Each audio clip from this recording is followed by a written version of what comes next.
जय हिंद। नमस्कार दोस्तों। तो आज के इस वीडियो में बात करने वाले हैं कुतुबुद्दीन ऐबक के बारे में। कुतुबुद्दीन ऐबक जो कि दिल्ली सल्तनत और गुलाम वंश की स्थापना करता है।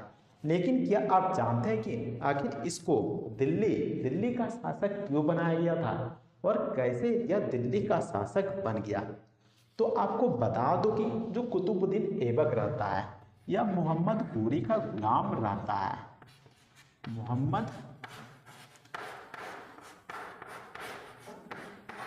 मोहम्मद घोरी का गुलाम रहता है और जो मोहम्मद घोरी जितने भी युद्ध करते हैं, जिसमें कि तराइन का युद्ध जो कि बहुत ही ज़्यादा यहाँ पर फेमस रहता है और बहुत ही ज़्यादा महत्वपूर्ण माना जाता है, क्योंकि जो 1192 ईस्वी में तराइन का जो दूसरा युद्ध होता है उसमें कुतुबुद्दीन ऐबक भी युद्ध में भाग लेता है और मोहम्मद घोरी की विजय होती है और यहाँ पर दिल्ली पर मोहम्मद घोरी कब्जा कर लेता है। दिल्ली, अजमेर जैसे क्षेत्र पर मोहम्मद घोरी का कब्जा हो जाता है। लेकिन आपको बता दूं कि जो कुतुबुद्दीन ऐबक रहता है वह मोहम्मद घोरी की बेटी से फंस जाता है।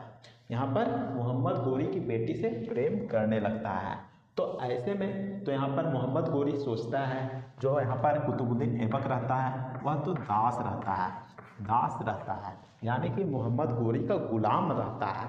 तो ऐसे में मोहम्मद घोरी का शिकायत हो जाता है, यहाँ पर शिकायत हो जाता है कि यहाँ पर कुतुबुद्दीन ऐबक जो कि एक दास है, ऐसे में मोहम्मद घोरी का पहलू खराब हो जाता कि उसका बेटी दास से प्रेम करती है और दास से विवाह करेगी। तो ऐसे में जो मोहम्मद घोरी वह क्या करता है, उसको यहाँ पर सलाह दिया जाता है कि वह क्या करे, जो दिल्ली को जीता है, जो तराइन का जो दूसरा युद्ध में दिल्ली को जीता है, पृथ्वीराज चौहान को हराकर दिल्ली पर कब्जा किया है, अजमेर में कब्जा किया है, वहाँ का शासक बना दे।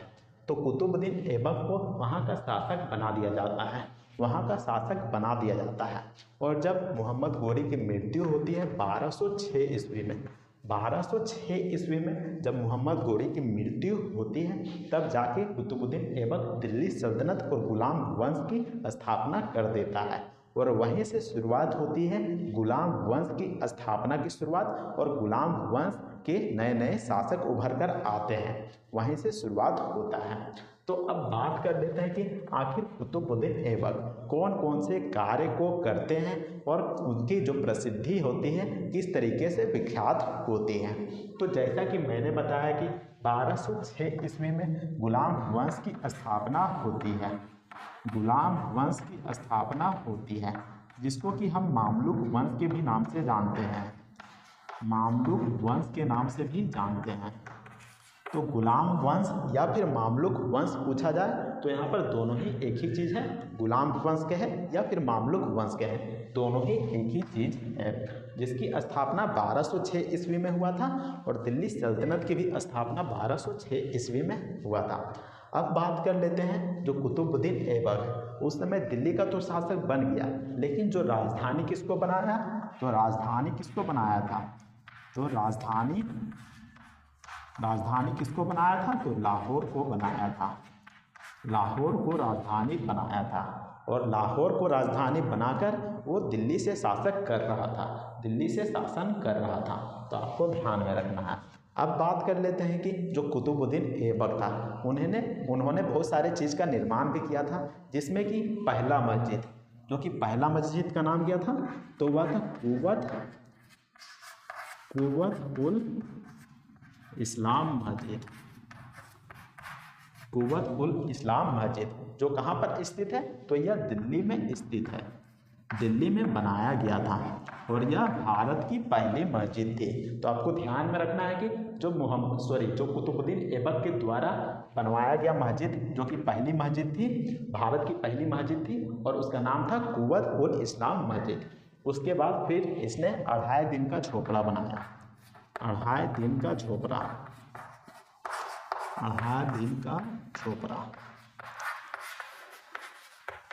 अढ़ाई दिन का झोपड़ा। और माना जाता है कि जो अढ़ाई दिन का झोपड़ा मस्जिद है, एक तरीके का मस्जिद का निर्माण करवाया गया था और यह 2.5 दिन में ही तैयार करवाया गया था। तो इसी कारण है कि इसका नाम अढ़ाई दिन का झोपड़ा पड़ गया, यानी कि मात्र 2 और आधा दिन में बनाया गया था इस मस्जिद को। और यह मस्जिद कहाँ स्थित है? तो यह है अजमेर में बनाया गया था। वही यहाँ पर कुतुब मीनार का भी निर्माण कुतुब मीनार का भी निर्माण कुतुबुद्दीन ऐबक के द्वारा करवाया गया था, लेकिन इसका निर्माण का कार्य अधूरा रह जाता है। आखिर क्यों? तो ऐसा इसलिए क्योंकि 1210 ईस्वी में कुतुबुद्दीन ऐबक चौगान खेल रहा होता है।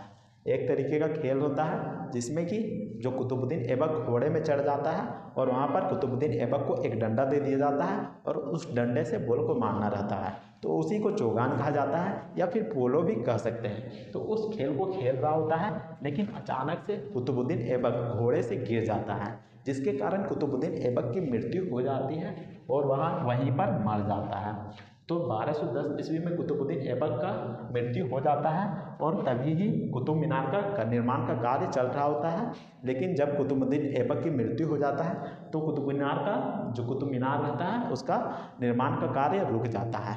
तो फिर आगे चलकर उसी का गुलाम रहता है जो कि इल्तुतमिश रहता है, वह कुतुब मीनार का निर्माण के कार्य को पूरा करवाता है। और एक सवाल उठता है कि आखिर कुतुब मीनार का निर्माण किसकी याद में करवाया गया था या फिर किसके लिए करवाया गया था?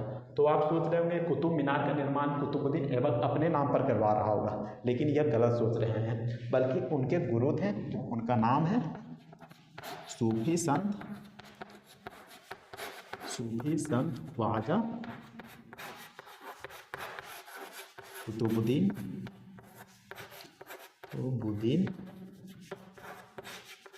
बख्तियार काकी।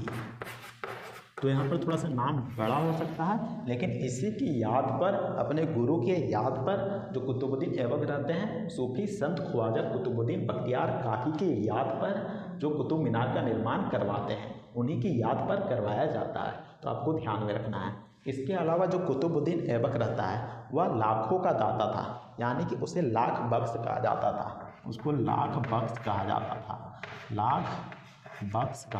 था। आखिर लाख बख्श क्यों कहा जाता था? तो लाख बख्श इसलिए कहा जाता था क्योंकि वह बहुत ही ज़्यादा दानी व्यक्ति था। वह हमेशा दान देते रहता था, लोगों की परेशानियों को सुनते रहता था, हमेशा समस्याओं का हल निकालता था। तो यही कारण है कि कुतुबुद्दीन ऐबक एक योग्य शासक रहा, एक महान शासक रहा और युद्ध कौशल में भी बहुत ही ज़्यादा निपुण था जो कुतुबुद्दीन ऐबक था। तो यहीं पर यहाँ पर मेन पॉइंट को लिख दिया हूँ जो कि आपके एग्जाम्स के लिए बेहद ही इम्पोर्टेंट रहने वाले हैं। तो आप इन टॉपिक को एक बार याद ज़रूर कर लीजिएगा क्योंकि अक्सर क्वेश्चंस इसी से पूछे जाते हैं। तो अगर आपको ये वीडियो पसंद आता है तो वीडियो को लाइक ज़रूर कीजिएगा और चैनल को भी सब्सक्राइब जरूर कर लीजिएगा। तो मिलते हैं नेक्स्ट वीडियो में, तब तक के लिए जय हिंद, वंदे मातरम।